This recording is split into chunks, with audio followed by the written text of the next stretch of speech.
All right, today we're going to be doing this overhead roll. So when I'm in bottom of side mount position, and he's here on top. So the first thing I want to do, maybe we should spin this way. So come back up for a second. When he's coming down, I'd like to kind of turn to my side and frame this. I don't really particularly want him to get this cross face and control like this. So if I can stop that ahead of time and get here, that would be ideal for me. Now for this overhead roll, like, keep coming down. I want to get to the side and get this Kimura grip. I want to get this Kimura grip, so I've got the wrist and this, and I like to tuck it into his hips.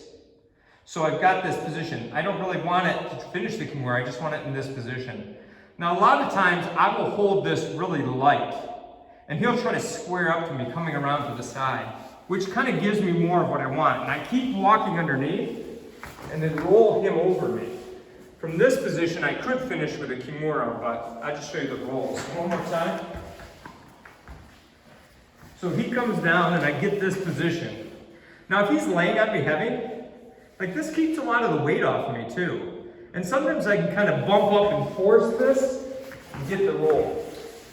So however, and even if I make it this way, like sit up into me, I can push him away. Or I could get my legs and do a leg scissor finish. So that's some options. There's another one that I was taught by Pedro Sawyer at a seminar, and I've seen it since then a few times, but if someone gets real deep like this, and he was saying in a seminar that back in the day they kind of invented this move to go against wrestlers who would pin a lot of the Jiu-Jitsu people down. So in this move, you're going to kind of get your hand in here and tuck your elbow. Hug up, yeah. So I got this here, and then this one goes over, like to the back or the lap. If you have a gi, you could kind of do it more. So now I want to do the same thing, square up, and then bridge.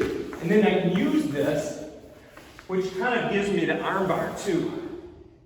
So let's try that again. And that's kind of a bonus, but if you get the top position, that's fantastic. So I tuck the elbow.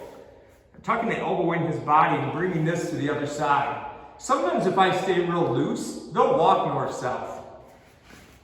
But I get the elbow in here. Yeah, carefully your arm. And then I kind of bridge up, roll him over, and get to the side. And I can just go to side, or keep that position and spin to the arm bar.